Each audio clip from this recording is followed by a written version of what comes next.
महाभारत काल की एक ऐसी महिला जिसने महाभारत में कुंती, द्रौपदी, गांधारी, उत्तरा इन सभी स्त्रियों के जितना कष्ट सहा, फिर भी उसकी दुर्दशा और आत्मदाह के बारे में ज्यादा बात नहीं की जाती।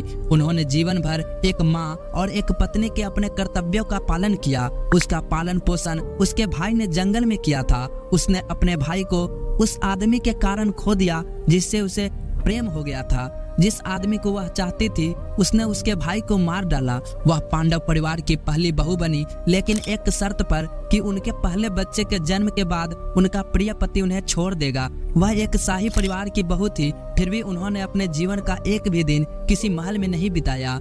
उसकी सास और देवरों को कभी इस बात की परवाह नहीं थी कि वह उस समय कहां और कैसे रह रही होगी। जब उन्होंने अपने पहले बच्चे को जन्म दिया तो उनके पति ने उन्हें छोड़ दिया और उन्हें अकेले ही अपने बेटे का पालन पोषण करना पड़ा। पांडव परिवार में उनका कोई खास महत्व नहीं था, फिर भी उन्होंने अपने बेटे और पोते को उस युग के सबसे बड़े युद्ध में भेजा। उस युद्ध में उसने अपने बेटे और पोते को खो दिया, जो यकीनन सबसे शक्तिशाली योद्धा थे। उन्होंने अपना सारा जीवन अपने पति और उनके परिवार के प्रति प्रेम को समर्पित कर दिया। अब तक आपको संभवतः पता चल गया होगा कि वह कौन थी। वह पांडव परिवार की सबसे बहादुर और उदार महिला थी। वह भीम की पहली पत्नी हिडिंबा थी। यह महाभारत के लाक्षागृह का समय था। उसी दौरान भीम की उनसे मुलाकात हुई और उन्होंने उनसे शादी कर ली। कुछ ही समय बाद उन्हें एक बच्चा हुआ और उसका नाम घटोत्कच रखा गया। वह इतना शक्तिशाली था कि यदि कर्ण न होता तो वह एक ही दिन में युद्ध का पूरा रुख बदल सकता था।